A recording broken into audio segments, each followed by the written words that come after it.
Zdravo svima, ja sam Maja. Verujem da ne postoji tema o kojoj smo više čitali, čuli pesama ili pogledali filmova nego što je to ljubav. O ljubavi se stalno piše, priča, sluša. To je stalna tema razgovora među drugaricama, drugovima, u porodici. Međutim, i pored toga, većina nas ne može se pohvaliti time da je uspešna u ljubavi. Zašto smo neuspešni u ljubavi?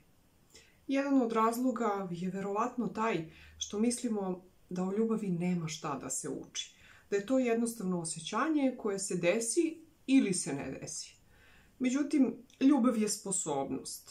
Jedna složena sposobnost sastavljena iz niza malih kockica sposobnosti koje omogućavaju da psihološki budemo dovoljni, kompletni, da bismo mogli zrelo da volimo. To nam daje jednu dobru bazu da u ljubavi možemo biti uspešni. Ukoliko nismo usvojili te emocionalne sposobnosti, ukoliko nismo sposobni za zrelu ljubav, onda će naša ljubav biti kao u pesmama.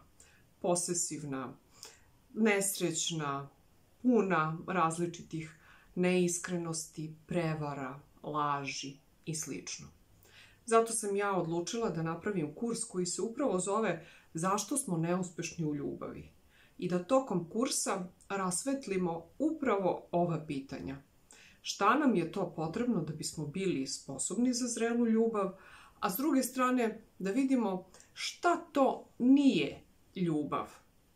Vrlo često i puno nas ima pogrešne predstave o ljubavi. Pa eto, tokom ovog kursa moći ćete da rasvetlite šta je to što jeste ljubav, a šta nije ljubav i da naučite puno toga što će biti praktično primenljivo u vašoj sadašnjoj ili budućoj partnerskoj vezi. Prijava je u toku. Vidimo se.